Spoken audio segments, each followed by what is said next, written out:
أخبار السبعينات هي نفس الأخبار دلوقتي.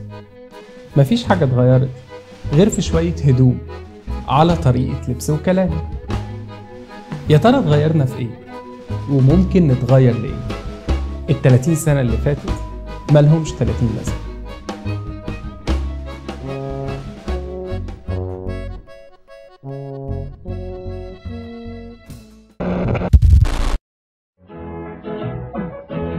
سيداتي آنساتي سادتي، حلقة جديدة تتميز بتميز أدائها وتتلون بتلون مشاهديها وتسطع معها خباياها ومعانيها.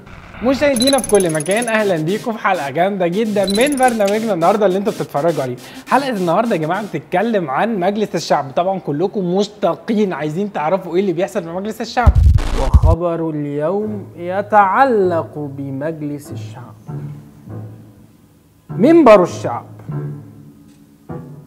فهل تعلم أنه تم إسقاط عضوية السيد العضو كمال الدين حسين؟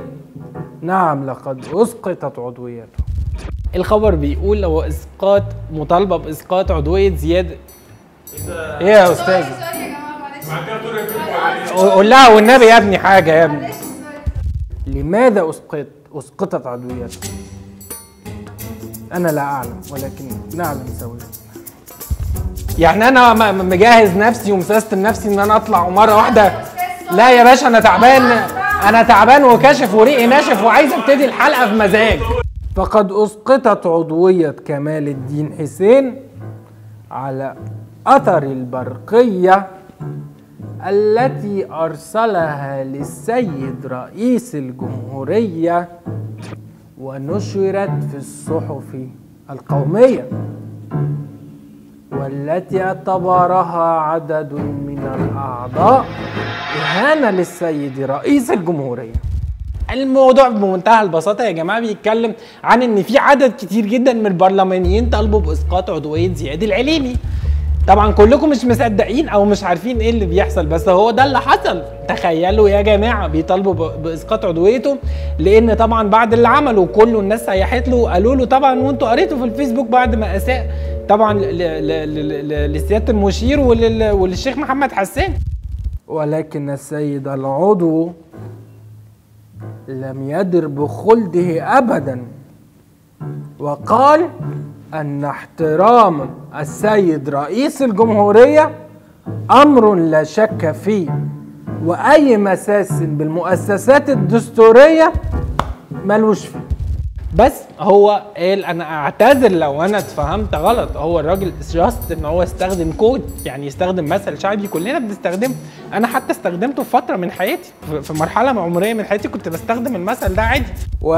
وما قاله ما هو الا خوفه وارتيابه ورهبته وارتعابه من استخدام الماده 74 في غير موضعها، والتي لا تتيح للشعب فيما بعد إجراء استفتاء حر ونزيه. يا سلام. أنا يمكن يعني طبعا لقلة تعليمي، وأنتوا عارفين طبعا أنا مش فاهم كل الكلام اللي اتقال، بس أنا حاسس إن الراجل ده بيولعها ولا لا يا أستاذ؟ بيولعها طبعا، أنا حاسس إن هو بيولعها. وإلى هنا تنتهي حلقتنا، وتواصلوا معنا عبر صندوقنا البريدي ص أو عين ط 1 2 3 4 5.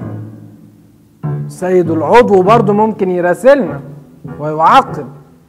وبرقياتكم شديدة السرعة. وإلى هنا نلقي إليكم سلامات جميع العاملين في الاستديو. انتوا قولوا لنا ايه رأيكم على تويتر او على الفيسبوك، لان احنا كلنا مستنيين نشوف الدنيا هتولع وهتوصل لحد ايه في مجلس الشعب. مستنيين تواصلكم معانا.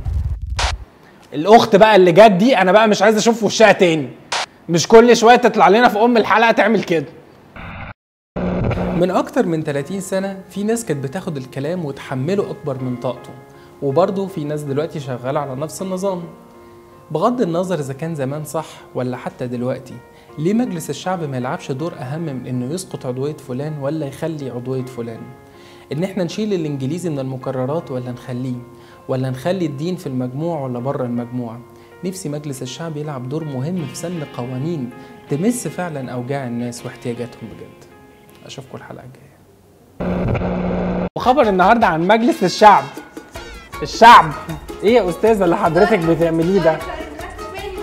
لا حول ولا يلا يا جماعه نكمل الخبر. واعتبروها ايضا